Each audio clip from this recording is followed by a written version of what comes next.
Tapi dari semua yang dikerjakan belum ada yang hasilnya Belum. sampai final ya. Belum. Nah, hanya baru PTBS ini yang betul-betul menjadi aset yang betul-betul tidak disangka, Mas Nur. Jadi betul-betul besar lah. Ya, saya nggak sombong atau riak enggak, tetapi apa yang saya dapat di PTBS ini betul-betul di luar dugaan gitu kan. Di luar dugaan. Kalau dulu untuk makan aja bingung kan. Kebetulan saya hanya tukang ojek, anak saya banyak kan. Untuk makan besok aja belum tentu kita mau makan apa nih gitu kan. Kalau sisa ngojek tuh banyak, maka makannya agak enak. Kalau sisa uangnya 25.000 ya bisa jadi makan cuman sama kangkung gitu. Itu bertahun-tahun, Mas Nur. Jadi anak saya yang sekarang ini makan enak itu baru 2020 sekarang. Welcome to Best Podcast Go Berkah Noriba. Assalamualaikum Pak Bari Purnomo. Waalaikumsalam, Mas Nur. Mohon maaf nih, kita pagi-pagi udah ganggu. Harus diajak ngobrol-ngobrol santai di kantor. Alhamdulillah. Sehat-sehat Pak Bari ya? Alhamdulillah sehat, Mas Nur. Pak Bari rumahnya di mana sih? Di Kiarasari, di Buah Batu, Bandung. Belum pernah loh saya main ke sana loh. Oh, Itu di sana biasa dikunjungi mitra nggak? Kebetulan jarang. Jadi kalau kita janjian di khusus mitra-mitra di Bandung, itu selalu janjian di kantor sini. Jarang ke rumah ya? Iya, Jarang ke rumah. Jadi memang kalau mitra-mitra biasa di kantor. Hmm. Tapi Pak Bari sekarang lagi bangun rumah ya? Bangun rumah di situ juga. Deket juga? Deket juga. Insya Allah. Dari ribet PTBS? Dari ribet PTBS. Insya Allah udah 50% lah. Kira-kira itu nilainya berapa kalau beres? Sekitar 2 miliar lebih. 2 miliar ya, alhamdulillah ya. Memang Pak Bari ini sudah dapat beberapa reward ya di PTBS. Ya, berapa reward Pak Bari? Mobil kalau sama anak, mobil Lio itu 6, Pajero ada 4, rumah 3. Nah, reward luxurinya 3 gitu ya. Sama atas nama anak. Luar biasa ya. Alhamdulillah. Kalau yang paling terbaru reward apa? Yang paling terbaru nih di masa Covid lah, di masa Covid. Di masa Covid itu terakhir baru sekitar 3 minggu yang lalu itu Pajero. Oh, Pajero. Jadi, yang keempat. Yang keempat ya. Jadi di masa Covid aja ternyata di PTBS ini tetap dapat 500 juta. Banyak orang yang terbantu ya. Iya. Jadi, ya bukan cuma 1 juta 2 juta tapi bahkan 500 juta. Karena kan kalau reward di PTBS yang kesekian kali itu bisa diambil cash ya. Bisa alhamdulillah. Ya makanya buat ngebangun juga ini, buat beres-beres. Buat nambahin bangun rumah ya. Iya. Biar lebih bagus. Targetnya kapan Pak beres rumahnya? Kata si pemborongnya sekitar dari awal itu sekitar 7 bulanan. 7 bulanan. Berarti kalau sekarang udah 3 bulanan berjalan. Oh, 3 bulan lagi ya. Berarti April, Mei, Juni, Juli mungkin ya? Iya, Juni, Juli ya. Habis lebaran insya Allah ditempatin. Nah, mitra-mitra udah pengen main ke sana pasti nih begitu jadi langsung diserang sama mitra-mitranya. Ya insya Allah. Ya kebetulan kalau teman-teman yang di luar Bandung, di daerah Tasik, Banjar, Ciamis gitu kan, atau Cilacap saya kebetulan juga ada rumah untuk base camp yang di daerah Banjar. Ada untuk base camp aja ya untuk base camp. Untuk ngumpul untuk segala macam ada teman di sana. Tapi yang nanti ini yang mau disiapkan matang ini yang di Bandung. Yang di Bandung ya. Iya, itu hasil dari jerih payah dari nol. Sebenarnya kalau dari PTBS ini bukan cuma yang dibangun itu ya, yang ditempati sekarang juga. Ya hasil dari PTBS. Hasil dari PTBS juga. Ya alhamdulillah. Karena dulunya masih utang gitu katanya. Masih utang. Utang. Jadi dulu masih nyangkut berapa 180-an lagi lah itu rumah yang sekarang saya tempatin. Tapi alhamdulillah lunas di PTBS 2018 lunas. Awal-awal udah lunas. Kan. Iya, karena Pak Bari ini termasuk salah satu tokoh inspiratif ya. Kenapa kalau di acara GSS Perdana PTBS, waktu itu di Hotel Haris Citylink ya, itu pembicara pertama adalah Bapak Bari Purnomo. Jadi beliau ini sangat dikenal sekali. Mitra-mitra setidaknya kalau lihat success story pertama pasti ingat namanya Pak Bari Purnomo, seorang mantan tukang ojek. Iya, alhamdulillah. Jadi banyak orang yang termotivasi, banyak orang yang tadinya nggak percaya jadi percaya, orang yang tadinya orang biasa-biasa aja minder dengan usaha ini. Alhamdulillah ketika melihat video saya, mereka lebih yakin, lebih percaya bahwa tukang ojek yang notabene sekolahnya rendah aja bisa gitu kan. Dan modalnya cuma nekat doang gitu Mas. Dan kalau dilihat orang emang cocok jadi tukang ojek kan Pak? Ya cocok banget kan memang tukang ojek. Saya 6 tahun saya ngojek gitu kan. Sekian 6 tahun kemudian Gojek masuk Indonesia itu juga awal-awal masuk ke Bandung itu juga saya sempat jadi Gojek juga. Oh sempat juga ya? Sempat gitu. juga. Tapi yang lama di ojek Pangkalan ya, yang lama. Ya di Pangkalan di Jalan Logam Bandung itu. Nah Pak Bari ini kan sahabatan sama Pak Andi Alita ya. Yang kemarin juga podcast di sini juga itu teman seperjuangan. Teman seperjuangan. Jadi jatuh bangun, susah senang itu kita selalu bareng dari 2010 lah. Iya, dari 2010 Pak Andi waktu itu mungkin masih kuliah atau lulus kuliah ya? Masih baru lulus kuliah itu. Kenal Pak Bari itu sebenarnya gimana? Pak Bari emang kuliah? Enggak juga. Kebetulan kan kita pernah bisnis di sebelumnya dulu bareng gitu kan. Kita pernah belajar bisnis di bisnis jaringan juga dulu gitu kan. Kalau nggak salah di kayak pulsa lah gitu kan. Bisnis pulsa pernah. Zaman dulu pernah bisnis pulsa. Iya, pernah. Jadi kenal di sana dan akhirnya kayak jadi sahabat lah ya. Iya, jadi kalau ada peluang-peluang baru dikerjakan bareng gitu kan. Gitu. Tapi dari semua yang dikerjakan belum ada yang hasilnya sampai final ya. Belum. Nah, hanya baru PTBS ini yang betul-betul menjadi aset yang betul-betul tidak disangka Mas Nur. Jadi betul-betul besar lah. Ya saya nggak sombong atau riak enggak, tetapi apa yang saya dapat di PTBS ini betul-betul di luar dugaan gitu kan. Di luar dugaan. Kalau dulu untuk makan aja bingung kan. Kebetulan saya hanya tukang ojek, anak saya banyak kan.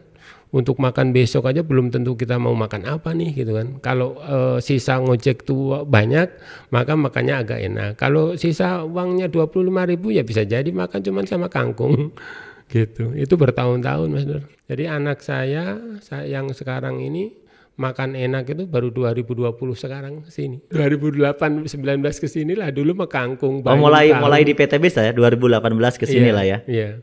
Itu intinya mau makan apa tiap hari aja alhamdulillah. Mau kemana juga siap gitu ya. Gitu. Berarti dulu anak-anaknya itu ya ibaratnya merasakan pahit semua. Merasakan semua, tahu perjuangan Bapak. Tahu dari awal ya. Tahu. Jadi anak saya yang paling kecil itu yang membuat saya betul-betul termotivasi dan saya harus berubah. Anak saya itu selalu bilang, Pak jajan 5.000 Mas, jajan 5.000 atau 10, selalu 10.000, itu kan enggak nominal kecil sekali ya buat orang gitu kan. Anak saya itu kalau mau jajan 5.000 atau 10.000 selalu bilang, Pak nanti kalau punya uang Dede pengen beli padahal makanan cuma 10.000 Mas. Itu nyesek gitu. Ya Allah, saya sebagai orang tua, sebagai ayah kayaknya padahal harganya cuma 10.000. Tapi rasanya berat. Karena selalu pakai pas buat anak saya itu, Pak nanti kalau punya uang Dede pengen beli itu gitu. Selalu requestnya seperti itu Mas. Jadi enggak kalau anak orang lain, Pak beli Pak. Beli dia bilang gitu. Kalau nanti punya uang selalu, Pak nanti kalau punya uang Dede beli ya. Pak nanti kalau punya uang Dede beli ya, berapa harganya Dek? 5.000. Iya nanti kalau Bapak punya uang gitu. Cuma 5.000 aja janjinya nanti kalau punya uang. Iya selalu gitu passwordnya. Nah itu makanya membuat saya ketika ketemu bisnis ini, yang namanya tolakan, yang namanya hinaan, yang namanya ledekan itu nggak kerasa. Karena sebenarnya kesedihan sehari-hari di dalam keluarga melihat anak itu lebih jauh lebih sedih jauh gitu lebih berat dibanding ditolak orang, betul Pak? Ditolak orang gitu. Iya. Itu yang orang nggak tahu, kadang-kadang ditolak kok sedih loh, lebih sedih di rumah kalau nggak punya duit gitu ya. Saya sengsara kan dari Bandung tuh saya merantau tahun 95 ya, sebelum ngojek itu kan sempat saya jualan pakai gerobak gitu ya, jualan jamu. Kalau tahun baru saya bikin trompet gitu Mas. Jadi dagang apa aja gitu dari tahun 95 sampai tahun 2000 sekian tadi gitu kan.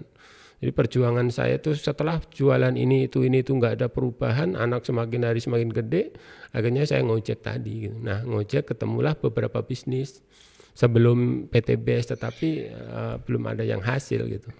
Jadi itu tapi tahap-tahap awal mulai kenal-kenal bisnis ya. Ternyata lingkungan tukang ojek juga banyak. Teman-teman yang bisnis ya. Iya, banyak. Jadi banyak peluang yang masuk gitu ya. Tapi Pak Bari juga ikut ya, ikut sana, ikut sini, coba-coba gitu. Coba-coba, iya ikut. Justru saya dapat informasi bisnis itu bukan di lingkup ojek itu sendiri. Oh bukan? Bukan, tetapi dari luar, ada teman tukang bakso, ada teman yang tukang apa, informasi dari luar. Jadi kebanyakan mohon maaf ya di lingkup tukang ojek yang di di Logam itu mayoritas mereka itu selalu berpikir nyicil motor gitu Mas. Dulu Pak Bari ngojeknya di mana mangkalnya? Saya di Logam. Di Logam, di daerah Buah Batu. Itu 6 tahun saya di sana. 6 tahun ya. 6 tahun kehidupannya yang betul-betul di. Jadi kalau teman-teman yang bareng itu masih ada nggak sih Pak di sana? Ya, kayaknya masih. Masih ada beberapa orang yang masih saya lihat itu, saya ketika lihat itu sering saya lihat masih. Itu gimana Pak? Kalau dulu kan mangkal bareng gitu kan? Iya.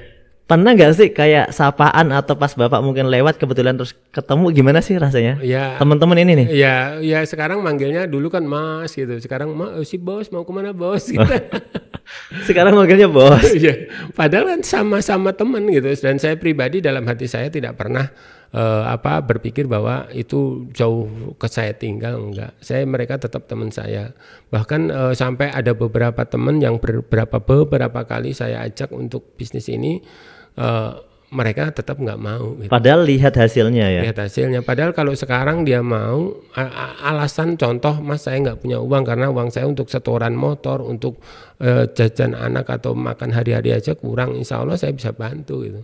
Kalau serius ya maksudnya. Kalau serius, dan saya targetnya dulu kalau awal-awal saya merintis bisnis ini, mungkin ngajak dia itu saya pingin omset gitu kan, pingin saya naik gitu kan. Karena baru mulai. Nah kalau sekarang intinya beda. Bahwa kalau mereka pada mau, insya Allah saya support supaya mereka merasakan apa yang saya rasakan gitu Mas.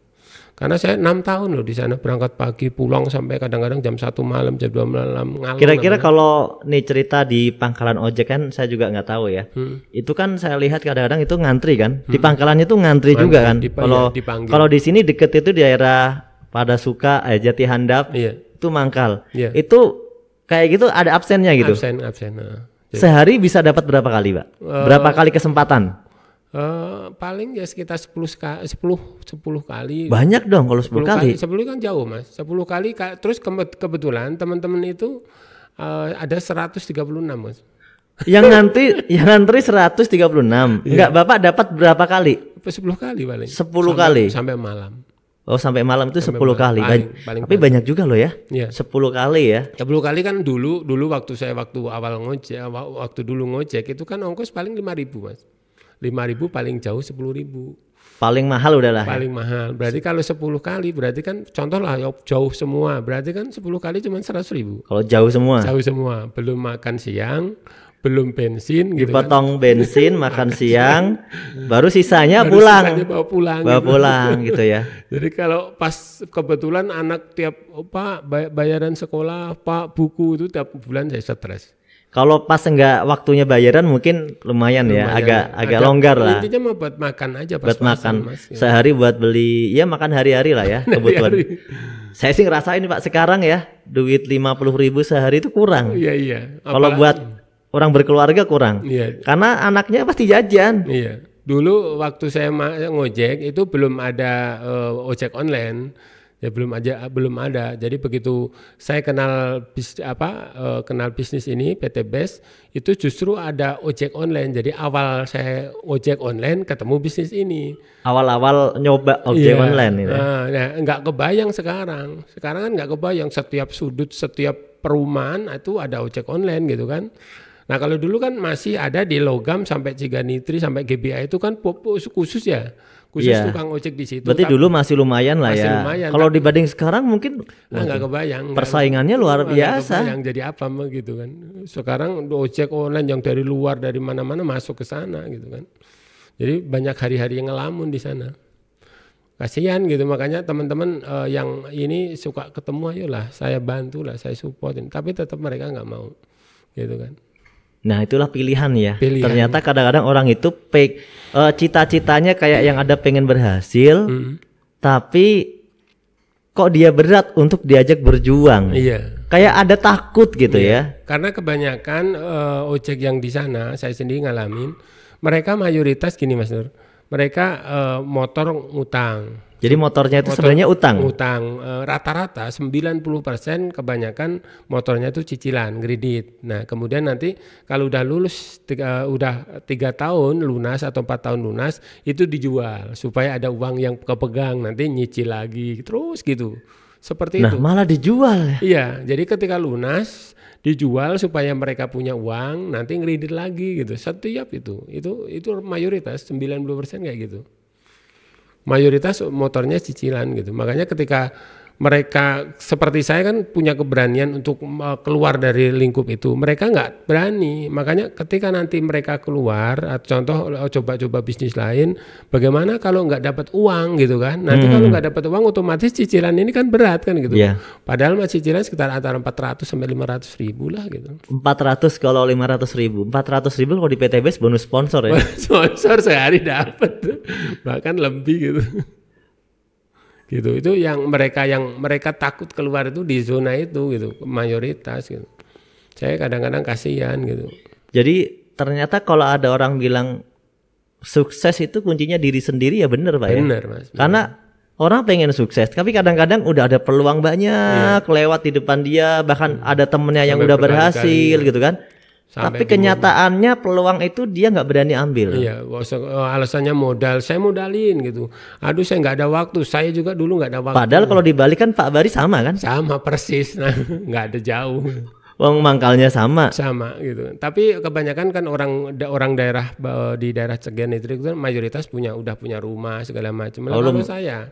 Oh beda ya, padahal motivasinya lebih termotivasi Pak Barinya ya. Pak Bari dari awal belum punya rumah gitu.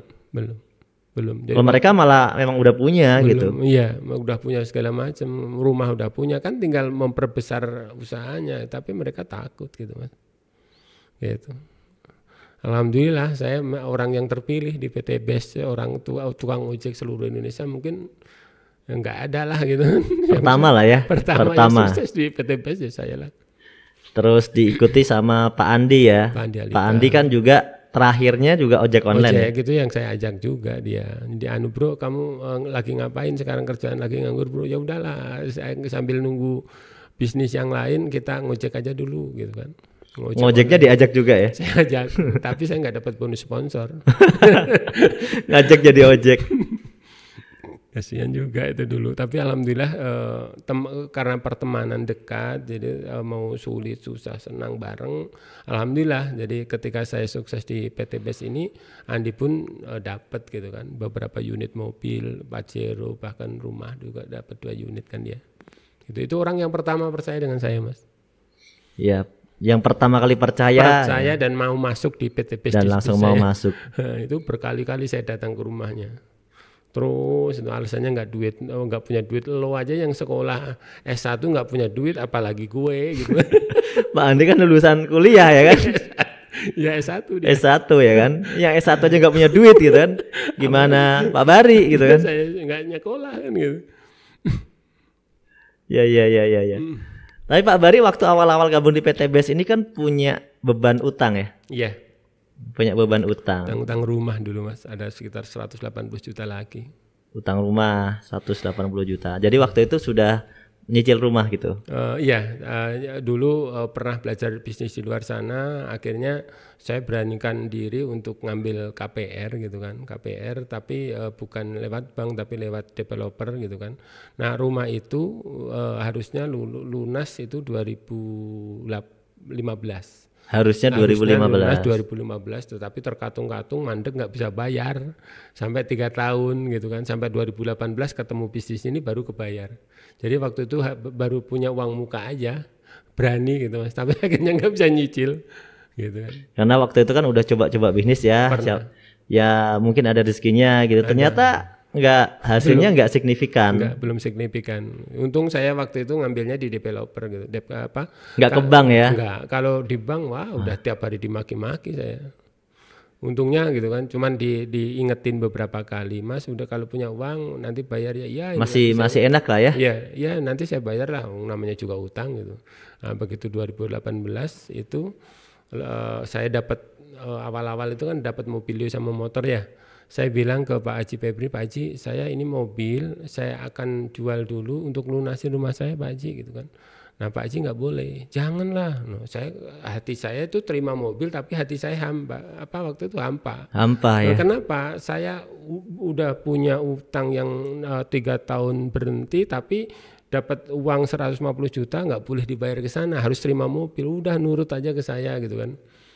Nah akhirnya alhamdulillah dari saya dapat mobil itulah mau omset saya melambung tinggi gitu kan. Malah akhirnya memang dikasih tetap mobil kan? Tetap mobil, dikasih mobil. Jadi, buat modal keliling lah ya kalau bisnis ya. Jadi tadinya mau minta uang gitu kan tapi nggak dikasih kan.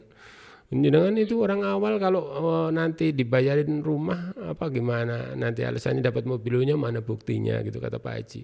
Akhirnya ya udahlah saya terima, walaupun ini istri saya juga bilang, mas kenapa kok diambil mobil, kenapa nggak bayar rumah dulu yang udah 3 tahun berhenti gitu. Ya udah kata Pak Haji juga gampang. Tapi alhamdulillah mas, dari saya dapat mobilio itu 2 bulan kemudian rumah saya lunas juga. Dapat lagi kan? Dapat lagi. Dapat ribet lagi gitu. Dapat ribet lagi mobilio yang kedua dan bisa ngelunasin, dan bertepatan dengan itu beda 1 bulan saya dapat Fortuner yang pertama. Berapa lama Pak dari mobilio Pajero Fortuner? Mobilio 2 bulan, kemudian di 4 bulannya saya dapat Fortuner. Berarti 1 mobil lagi dan Fortuner kan? Iya, jadi 4 bulan itu 3 mobil? Iya, 3 mobil. 4 bulan 3 mobil ya? 3 mobil, alhamdulillah. Usaha di mana ya? Di PTBS mas. Di PTBS. Usaha di mana ya? Modalnya cuma ya. Modalnya nekat. Modal nekat aja gitu. Modalnya nekat. Jadi saya dulu awal-awal gabung kan saya nggak punya uang. Saya minjem juga kan. Ketika saya ingat banget mas, saya diajak teman saya Pak Suroto Zafir itu kan teman saya juga dulu di bakso, saya juga pernah di bakso, makanya kenal. Begitu saya diajak di presentasi, diajak ke sini, otak saya error. Nah, ini uang dari mana? Peluang bagus gitu kan, minjem ke teman-teman. Peluangnya bagus, tapi uang nggak ada. Modalnya nggak ada. Nggak ada gitu kan mas. Nah kemudian saya ngutang ke teman-teman ojek, nggak mungkin, orang luar nggak mungkin percaya sama saya, kondisi saya parah begitu gitu kan. Akhirnya saya ingat banget bahwa di cincin istri saya, di jari-jari istri saya itu masih ada cincin. Itu cincin yang udah nggak tahu tahun kapan gitu. Akhirnya itulah yang saya jual. Saya rayu istri saya sampai 3 hari itu mas, saya rayu-rayu. Mah pengen nggak punya gelang banyak, pokoknya pengen lah, nih saya pinjam dulu. Lo kamu malah mau pinjam gitu kan?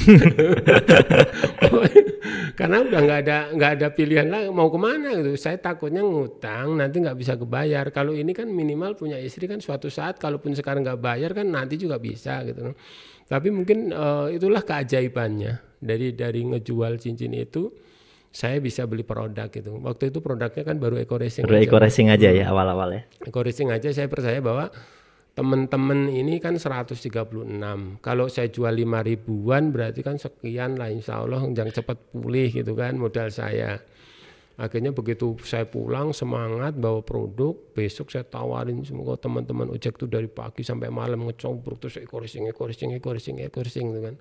Alhamdulillah mas, nggak ada yang beli satupun. Nggak ada yang beli. Padahal awal motivasinya kan wah ini langsung habis nih kan. Habis gitu. Tukang ojek ini pasti beli cuma 5.000 ini. Nah ternyata daripada saya beli 5.000 Eco Racing, mending tak belikan bensin dapat seliter nih. Ngapain saya harus ngomong hemat-hemat gitu. Malah kebanyakan gitu mas. Karena salah saya nyampaikan gitu. Belum paham.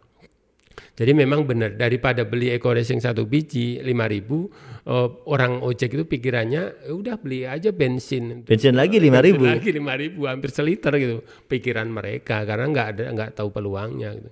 Akhirnya besok saya coba lagi, nggak mau. Akhirnya saya ceritakan peluangnya bisnisnya ya teman, sampai saya ngajak upline saya itu Pak Suroto Zafir, nggak ada yang mau gitu. Akhirnya disitulah saya harus memutuskan saya harus di zona itu atau harus keluar. Akhirnya saya putuskan saya harus keluar dari zona itu karena itu 6 tahun. 6 tahun di situ nggak ada perubahan sama sekali saya gitu kan. Akhirnya saya keluar, pokoknya setiap orang ketemu di mana saja saya prospek. Berarti prospecting. Prospek siapapun mau kenal atau tidak, begitu nyuci motor mau ketemu di mana saja, saya selalu naik angkot pun saya sempatkan ngomong tentang bisnis ini gitu. Pokoknya orang itu sampai pernah Mas di tempat ronda, karena tetangga-tetangga saya ajak tuh nggak ada yang mau ya. Pas saya bagian ronda, saya berempat ya. Ronda, begitu dia pada ngobrol pada ngobrol bertiga, saya datang mereka kabur Mas. Ada orang yang di tempat ronda, setiap saya datang, waduh dia gaple atau lagi ngariung atau lagi ngumpul, begitu saya datang mereka banyak kabur. Pasti dia udah tahu. Pasti ntar dia ngomongin eco racing lagi. Takut di prospek kayaknya. takut di prospek kayaknya. Gitu Mas. Iya. Ya pasti sih. Karena pasti waktu itu Pak Baru semangat banget ngotot gitu kan. Jadi orang kan males juga lihatnya kan. Pasti ini mau datang-datang mau ngomongin itu lagi nih. Wah sebelum dia ngomong pergi gitu, menghindar. Saya nuwekan banget. Jadi orang itu kalau ini saya nyerocos banget. Karena waktu itu ilmu prospek belum punya, cara pendekatan hati belum punya. Yang penting dalam otak saya, pikiran saya adalah bagaimana hidup saya harus berubah. Peduli teing orang mau ngomong apa gitu kan. Nah kalau sekarang ketika sudah pernah mengikuti training-training yang diadakan oleh PT BES atau leader-leader, tahu oh cara pendekatannya seperti ini, cara pull up seperti ini, cara training seperti ini gitu kan. Dulu mah enggak, hajar aja, mau jenderal atau kopral. Tapi alhamdulillah lah dari saya nekat itu akhirnya banyak kesaring orang-orang yang percaya dengan saya gitu. Gitu Mas Nur. Perjuangannya sangat luar biasa ya. Alhamdulillah. Ternyata butuh nekat ya. Butuh nekat. Karena memang ibaratnya nggak punya ilmu lah ya. Nggak punya ilmu. Tapi ternyata nekat bisa ya. Iya, karena dengan nekat itu kita akan dapat apa-apa. Ada pepatah mengatakan dengan nekat kita ada apa-apa, dengan nekat pula lah kita akan mendapatkan apa-apa gitu kan. Kalau nggak nekat, apa yang kita dapat? Walaupun nekat itu sendiri kadang ada apa-apanya kan gitu. Itu yang membuat saya keras gitu. Keras untuk perjuangan di sini gitu. Saya di Bandung tahun 95 sampai tahun 2010, berarti udah berapa tahun itu sengsaranya. Kalau sengsara ditolak, sengsara dihina orang, sengsara panasan itu kan udah biasa. Jangan sampai saya masa-masa tua saya lebih parah lagi gitu kan. Apalagi kan tukang ojek itu kan ngandelin fisik. Nah kalau fisik saya udah nggak kuat, kehujanan, keanginan, bentar-bentar masuk angin, bagaimana nanti gitu kan? Itu keluarga gitu kan? Keluarga ya. Terus terus yang kedua, kalau saya tidak bisa menyekolahkan anak saya, minimal kalau mereka cari kerja ataupun bisnis kan harus butuh pengetahuan yang banyak gitu Mas. Kalau mereka nggak sekolah bagaimana gitu. Kecuali kalau ngikutin jejak ayahnya sekarang gitu, insya Allah lah gitu. Iya, bisa. Ada pengalaman. Ada pengalaman gitu. Ya minimal kalau kita sudah berjuang, itu niatnya mempermudah keturunan kita, mempermudah ngasih jalan, ngasih wawasan, ngasih jalan, dan Pak Bari Purnomo sudah melakukan itu. Tadi saya sangat terinspirasi dengan kisah waktu Pak Bari minjem cincin istri tadi kan. Ya ternyata pengorbanan pengorbanan seorang istri yang rela yang mendukung suaminya untuk berhasil, hasilnya berkah insyaallah ya. Alhamdulillah Mas Nur. Ya sekarang jadi mau apa aja dibeliin lah. Beliin lah. Insyaallah gitu. Tadi kan janjiin mau beliin gelang banyak, dibeliin enggak? Udah. Udah, tapi nggak perlu diekspos. Iya. Gelangnya berapa gram gitu. Iya kan? Enggak, tadi kan janjinya gitu. Mau enggak nanti punya gelang banyak, punya gini kan, pinjemin cincinnya gitu kan. Alhamdulillah sekarang udah. Bukan hanya cincin aja, rumahnya sekarang insyaallah bagus lah gitu. Rumahnya bagus, anaknya punya kamar sendiri-sendiri gitu kan. Nah, ini tokoh bapak yang patut jadi contoh ya kan, karena perjuangan seorang ayah gitu, seorang bapak ini luar biasa. Pak Bari Purnomo ini saya yakin banyak orang yang akan terinspirasi. Saya berdoa semoga banyak tukang ojek lainnya terbuka hatinya. Amin insyaallah Mas. Iya, kalau emang mereka mau berubah itu harus butuh berjuang kan Pak. Iya. Kadang-kadang orang mau berubah tapi takut berjuang. Iya, gitu. Karena banyak orang di luar sana ketika ditanya pengen sukses, pengen, tapi perjuangannya itu yang nggak mau. Pengen Pajero, pengen, tapi ketika mereka berjuang sampai 2-3 bulan aja, banyak tantangan rintangan, mereka putus asa. Padahal dibanding dia kerja di luar sana atau usaha di luar sana puluhan tahun loh dia belum dapat apa-apa. Di sini di PT BES ini baru melihat saya karena Jadi Pak Bari 4 bulan udah dapat Fortuner, tapi kalau saya berjuang kok 5 bulan motor aja belum dapat, mereka pada nyerah gitu Mas. Seharusnya jangan dibandingkan dengan saya dong. Dibandingkan dengan dia bisnis atau kerja di luar sana selama 30 tahun, 40 tahun itu udah dapat apa kan gitu ya Mas ya. Betul. Seharusnya perbandingannya seperti itu, jangan dibandingkan dengan saya. Ini kan bawah sadarnya beda. Kalau dulu saya pulang malam-malam gitu kan, pulang malam berangkat pagi pulang malam. Ada yang membuat saya termotivasi, kebetulan ada tukang kangkung ya Mas ya. Tukang kangkung dia itu jualan kangkung itu pulang berangkat jam 2, jam 1 malam.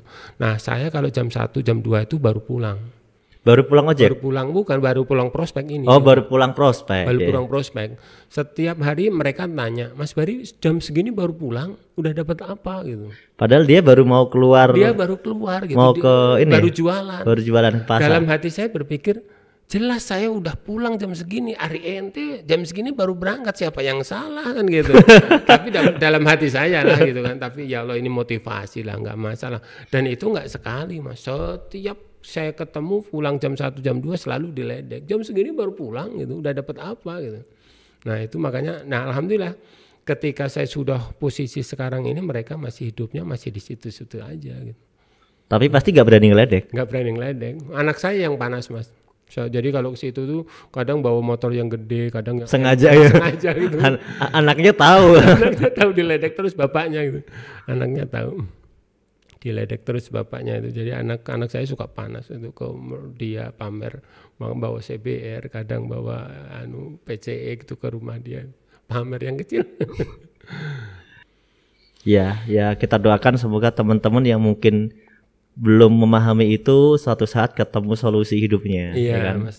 Ya bisa berjuang, mungkin tidak di PTBS ya, no problem. Iya, ya banyak jalan rezeki kan buat mereka. Iya. Ya itu artinya ini adalah kisah inspirasi perjalanan seorang Pak Bari yang mana dulunya ternyata ada loh orang mungkin tetangga yang juga menghina sampai seperti itu dan sampai sekarang orangnya masih ada gitu. Tapi kita tetap doakan semoga mereka ya nanti ketemu solusinya gitu ya.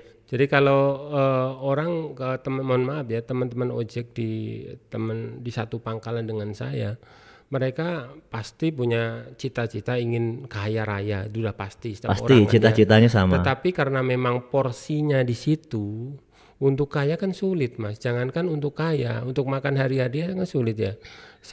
Penghasilan contoh sehari 100.000, buat makan, buat bensin, mana kayanya gitu loh Mas. Iya, artinya gini.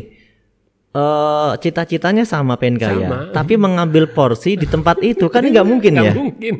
Sebenarnya pekerjaan itu emang menghasilkan uang, tapi kalau dia dikaitkan sama cita-citanya nggak nyambung. Nah Pak Bari Purnomo ini karena cita-citanya itu tinggi dan dikaitkan sama pekerjaan waktu itu kok nggak nyambung gitu. Maka solusinya harus hijrah.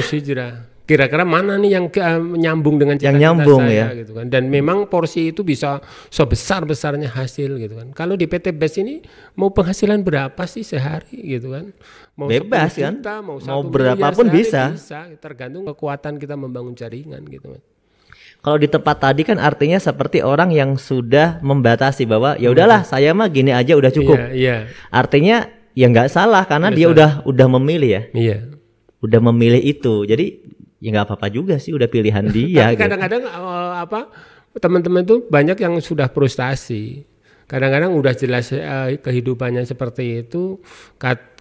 Terus ketika kita obrolin pelan-pelan supaya terbuka hatinya gitu kan, mereka malah jawab lah, saya mah nggak ngejar-ngejar dunia lagi lah, dunia buat apa gitu. Nah justru di PT BES ini kesempatan ngejar akhirat itu kan sangat besar. Iya betul. Bisa bangun masjid, bisa bangun pesantren, bisa kita menjadi yang kita sedekah segede-gedenya gitu.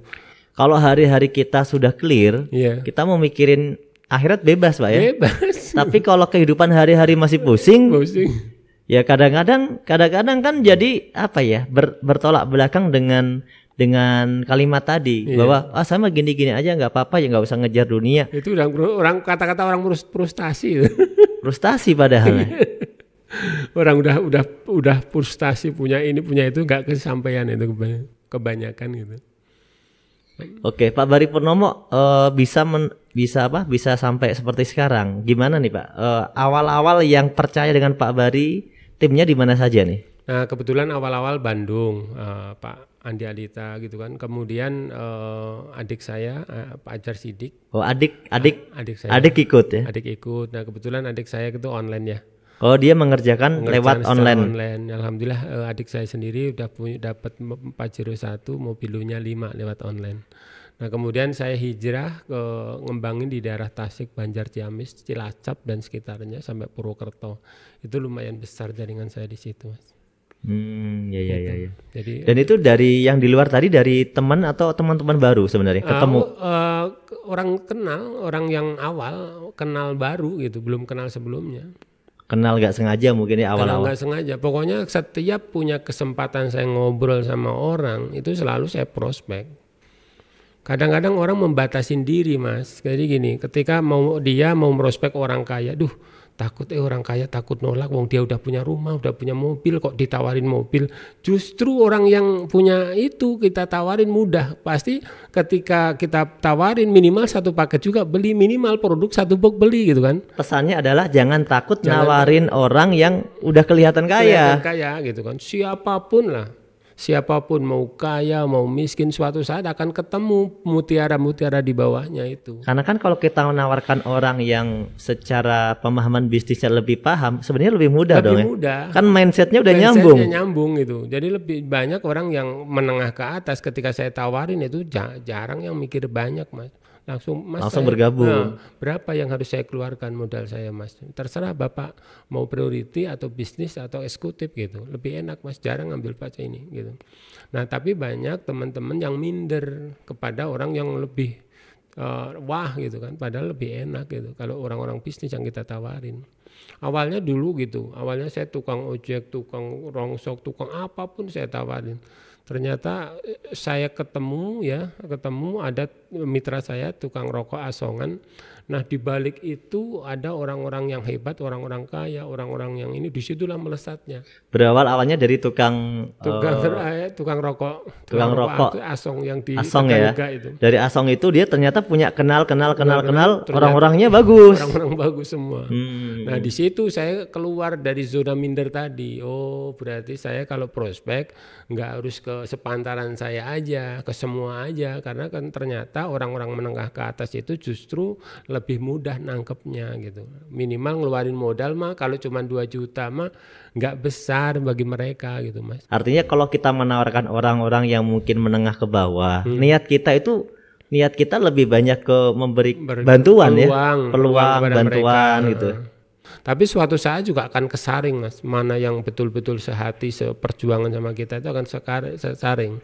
Mau orang yang kalangan menengah atau kalangan yang bawah, bahkan orang yang nggak punya apa-apapun gitu, justru tekadnya luar biasa. Iya, kayak Pak Bari Purnomo sendiri kan dari bawah. Dari nol banget, bukan dari minus. Dari minus.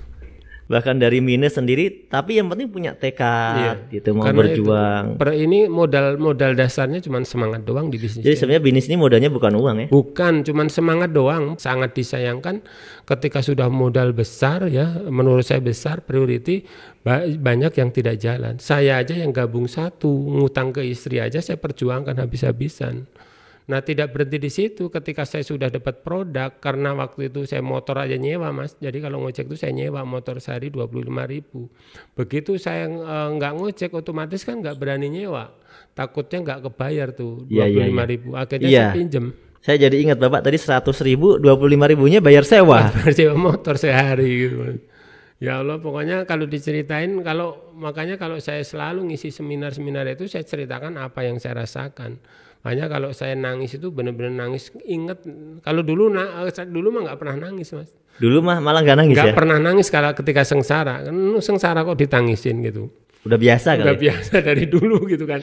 Tapi ketika begitu saya sukses seperti ini, setiap saya ngasih materi atau training ke orang selalu nangis. Malah menangis. Ingat perjuangan kita sendiri malah nangis. Nangisnya nangis bahagia gitu. Jadi aku selalu ada pesan kepada orang tua saya dulu, nak, jangan pernah menangis, jangan pernah berkeluh kesah ketika berjuang gitu kan. Peras keringat kesengsaraan katanya. Udah kamu ke kota, peras keringat kesengsaraanmu agar nanti keluar keringat kebahagiaan. Nah banyak orang yang sengsara udah ngeluh tiap hari, berarti kan itu meratapi nasib terus ini. Udah kalau yang namanya sengsara peras sampai habis supaya nanti keluar tuh keringat-keringat kebahagiaan gitu. Jadi kalau sengsara habisin saat itulah. Gak perlu dikeluhin. Nggak usah dikeluhin gitu. Nggak usah diratapin, nggak usah dikeluhin, habisin sekalian kalau memang udah ada peluang gitu. Kalau ngeluh pun nggak ada solusinya. Ngeluh ke saudara, apalagi saudara juga banyak kebutuhan. Apalagi di bisnis ini jangan pernah ngeluh kepada upline sponsor. Upline sponsor itu hanyalah wasilah ditakdirkan Allah untuk PT BES ini diperkenalkan kepada mereka gitu. Jadi Allah takdirkan kita dilahirkan dari sponsor sama upline. Jadi itu bukan ranah kita kalau kita ngeluh kepada mereka, sama-sama manusia. Kita cukup ngeluh kepada Allah aja malam hari. Selebihnya udah. Saya alhamdulillah sebesar ini saya nggak pernah saya ngeluh ke upline saya ngajak seminar terus-terusan nggak pernah. Jarang sekali. Bisa dihitung lah Mas, saya ngajak Pak Haji Suroto itu mungkin 2-3 kali lah. Dari awal cuma ngajak 2-3 kali ya, gitu. Nggak ngerepotin terus-terusan gitu. Karena kalau kita ngerepotin upline, waktu kita justru kesita. Harusnya kita nunggu upline, nunggu sponsor, kita kalau nggak nunggu tadi udah nyampe mana kan gitu. Jadi mending kalau selama kita mampu ya udah langsung sendiri aja ke bawah. Kita mikirin bagaimana jaringan kita besar. Kuncinya adalah kalau kita nggak bisa ngehandle mitra kita yang bawah, kita belajar lagi, praktek lagi. Oh masih belum bagus lagi, belajar lagi. Ya intinya mudah, belajar praktek terus sampai insya Allah lama-lama besar. Gitu. Yang penting kita jangan pernah merasa pintar, merasa udah bisa, merasa jaringan besar. Kita oke lah, jaringan kita besar, tetapi kita butuh ilmu untuk menghandle mereka. Menghandle jaringan itu ya, untuk mempertahankan jaringan bisnis yang besar itu kan butuh ilmu juga. Gitu. Makanya jangan merasa, saya udah dapat Mobilio, saya dapat Pajero. Perlu ilmu, karena yang kita bangun itu hati manusia, bukan mesin. Kalau mesin cuma tinggal pencet beres tinggal. Tapi kalau hati manusia kan butuh disilaturahmin, butuh dideketin, ada yang sensi. Jadi kalau jaringan besar itu semakin hari semakin banyak yang sensi gitu. Benar. Makanya harus belajar. Benar-benar harus berjiwa besar. Berjiwa besar harus. Berpikir dan berjiwa besar. Ya, seperti itu. Jadi belajar ke siapa aja, nggak harus ke upline, nggak harus ke leader yang lain. Justru ke downline baru-baru itu kan banyak ilmu juga di situ kita belajar gitu Mas. Iya, waktu success story di Hotel Haris itu ya Pak Bari Purnomo cerita tentang perjalanan memprospek seseorang ya kan dengan kendaraan. Waktu itu cerita bahkan di jalan sempat bannya bocor gitu ya. Itu benar itu Pak? Benar. Anak saya selalu ini itu semua nggak saya ceritakan ya. Itu sedikit cerita kan? Sedikit cerita. Jadi saya mau berangkat. Itu saya kebetulan kan online di Facebook ya, saya iklan Eco Racing awal-awal, kemudian dia inbox, Mas harganya berapa? 250, boleh nggak Mas diantar ke Majalaya? Boleh gitu. Lagi ngotot-ngototnya. Ngototnya lagi seneng-senengnya. Itu adalah orang pembeli pertama saya Mas. Sebenarnya pembeli pertama saya. Kemudian saking saya semangatnya bahwa ini nanti bakal dapat duit 250.000, saya nggak bawa uang dari rumah gitu kan. Biasanya kalau pergi nggak punya uang itu saya suka minjem ke ibu dulu. Itu berangkat nggak bawa uang? Nggak bawa uang sama sekali. Asal udah ada bensinnya aja, berangkat gitu. Saya biasanya kalau pergi-pergi itu kalau saya uang nggak ada selalu pinjem ibu. 20. Itu motor siapa Pak? Motor Pak Haji Febrian yang dikasih pinjem itu. Dia motor pinjaman kan? Motor pinjaman. Jadi alhamdulillah Pak Haji itu terlalu baik. Jadi begitu saya bawa, kebetulan Pak mau kemana? Mau ke Majalaya, mau nemenin nak? Mau gitu kan. Begitu baru nyampe Sapan, itu ban saya kempes.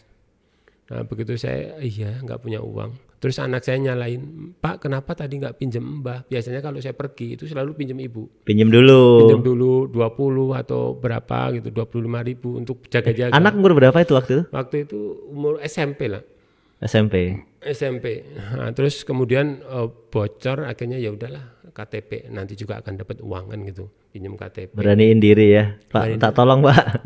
Tolong gitu. Nah begitu udah ditempel, saya nyampe Majalaya pas itu jam 12 siang itu bocor lagi. Wah aku bingung ini kemana lagi, masa harus naruh apa lagi, KTP udah, masa STNK kan nggak mungkin gitu kan. Nah, masa saya pulang harus jalan. Untung saya ingat di Majalaya itu ada temen namanya Pak Naryo. Pak Naryo itu di Majalaya? Majalaya tinggalnya. Nah kebetulan alhamdulillah di handphone saya itu masih ada pulsa gitu Mas. Saya telepon, Pak Naryo bisa ke sini, saya kebetulan di Majalaya. Di posisi mana? Sini. Pokoknya jenengan ke sini. Waktu itu saya nggak bilang kalau ban saya bocor. Penting Pak, tolong jenengan ke sini gitu kan. Akhirnya apa? Akhirnya sampai situ ditempel aja. Baru ditempel saya dikasih uang 30.000 sama Pak Naryo. Buat apa Pak? Udah buat pegang aja gitu kan. Jenengan itu pokoknya dipaksa sama Pak Naryo. Udah dibayarin, kasih uang 30.000. Begitu nyampe deket rumah yang punya yang pesanan dengan pesan produk tadi ya, bocor lagi. Untung saya terima itu uang 30.000. 3 kali bocor. 3 kali bocor gitu. Begitu udah ditempel, saya datang ke situ karena janjinya itu waktu itu jam 10, saya sampai rumah sampai rumah yang pesan produk itu udah nggak ada. Karena janji jam 10 sampai situ jam 1 lebih. Karena terhalang bocor terus gitu Mas. Nah akhirnya ya Allah hari ini nggak dapat duit gitu kan. Nah saya begitu sampai pulang jadinya Pak? Pulang nggak orangnya kan udah pergi, janji jam 10 datang jam 1 lebih. Nah akhirnya saya pulang, saya ingat di rekening BCA itu ada uang sekitar 30.000 lah ya. Oh uang saya ada 30.000. Akhirnya saya telepon teman yang di Sodik namanya, orang di Tegalega tinggal. Saya telepon, Dik punya uang nggak 30.000, tolong transfer ke BCA saya gitu. Akhirnya Sodik temanku itu transfer 30.000. Akhirnya saya ambil uang.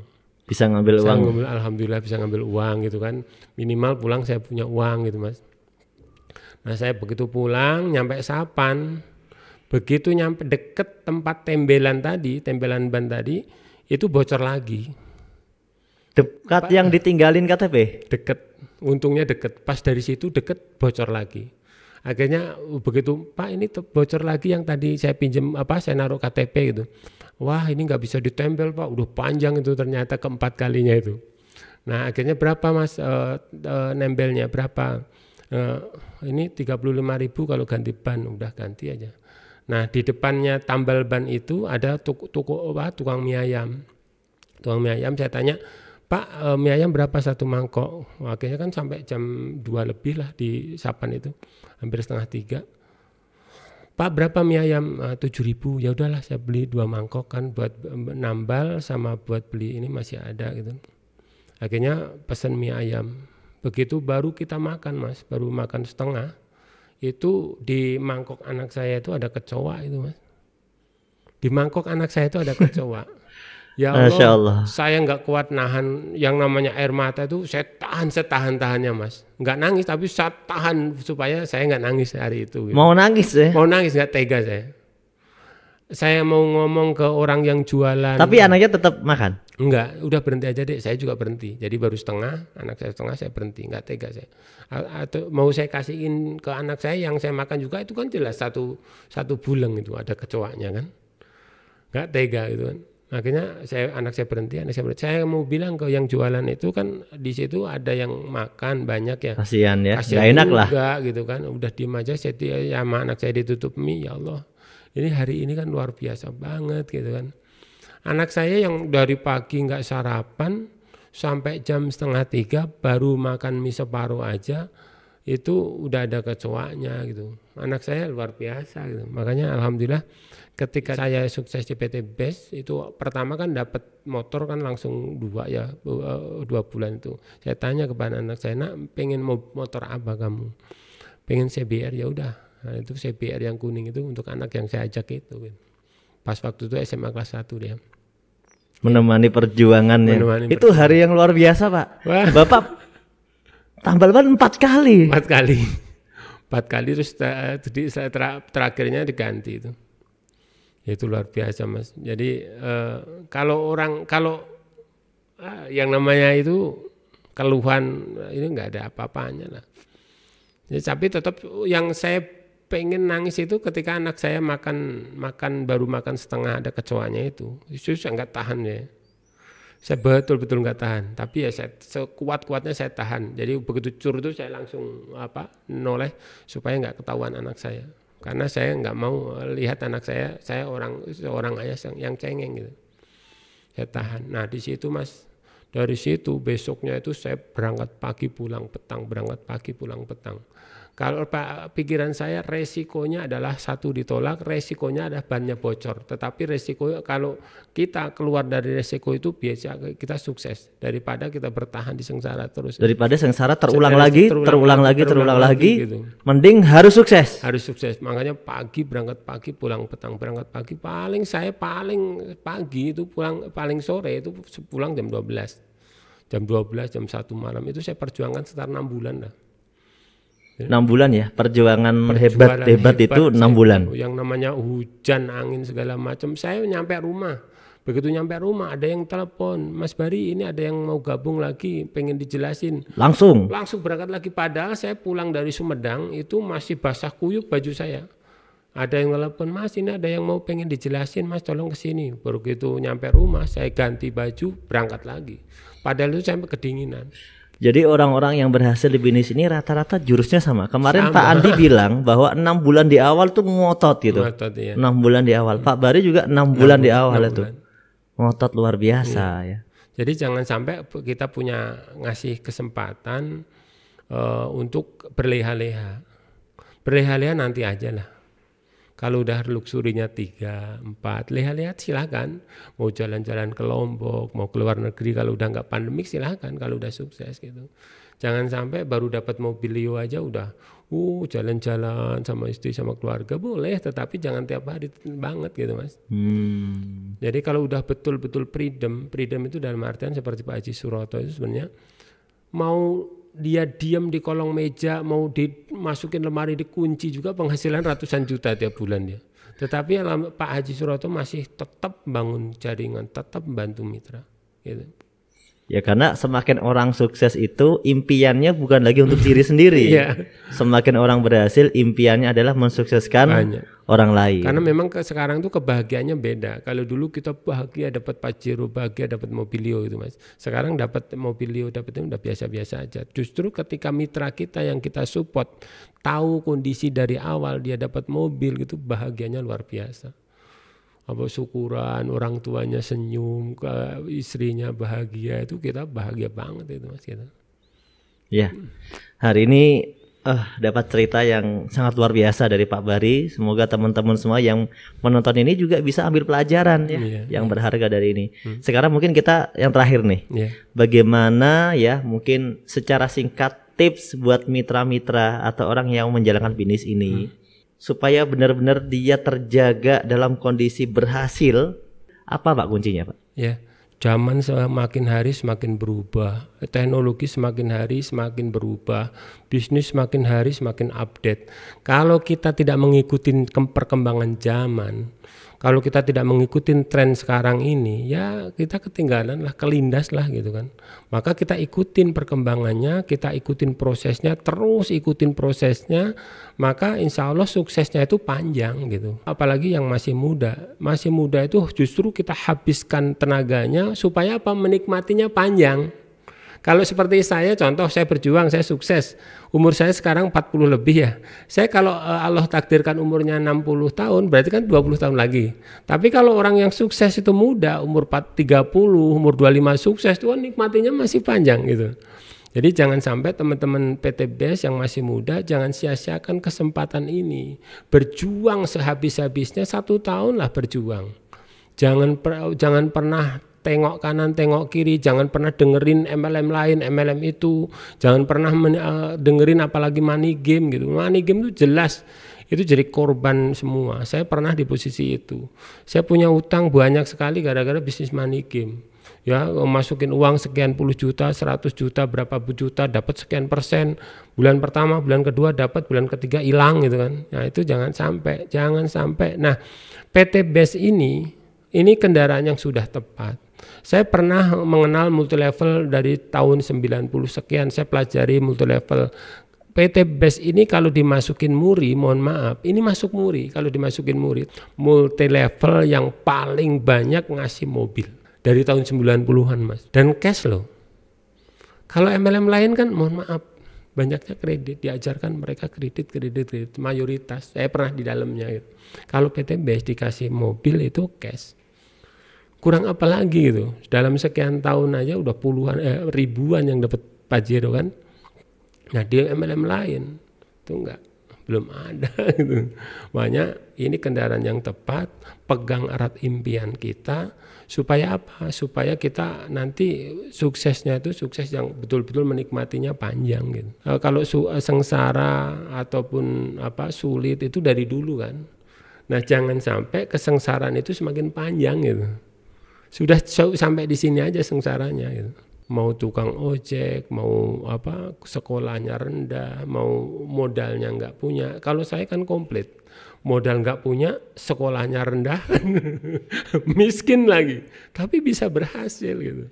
Apalagi sekolahnya tinggi, modalnya punya, orangnya kaya, apalagi gitu kalau nggak sukses. Kalau orang kaya otomatis kenalannya orang-orang punya berduit semua. Nah kalau orang miskin seperti saya, kenalannya tukang ojek, tukang nasi goreng, tukang bubur, tukang-tukangan, ya jelas lah miskin semua gitu.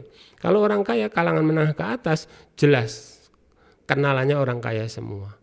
Ngajak 2 juta atau ngejual produk 2 juta itu sangat kecil gitu mas pesan saya.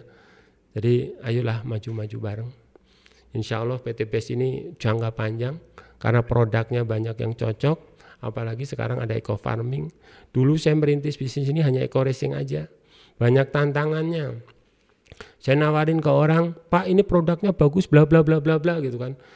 Ada satu kata aja ya saya nggak bisa ngomong, mas kalau saya masukin ke mesin saya, motor saya, mobil saya, kalau motor saya rusak jenengan bisa jamin? Nggak bisa jawab. Nggak bisa jawab, itulah dulu saya. Nah sekarang eco farming itu semprot sekarang, minggu depan udah kelihatan hasilnya. Apa resikonya? Resikonya subur banget. Gitu. Jadi kalau dulu saya selalu mati kutu. Kalau saya masukin Pajero saya, kalau Pajero rusak, jangan bisa tanggung jawab dari mana? Beli bannya aja nggak bisa saya.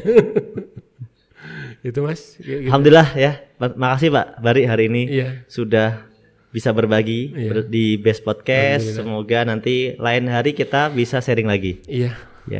Alhamdulillah mas. Mari kita tutup dengan semangat motonya PT BES. Ya, PT BES, go berkah, no riba. Assalamualaikum warahmatullahi wabarakatuh. Waalaikumsalam warahmatullahi wabarakatuh.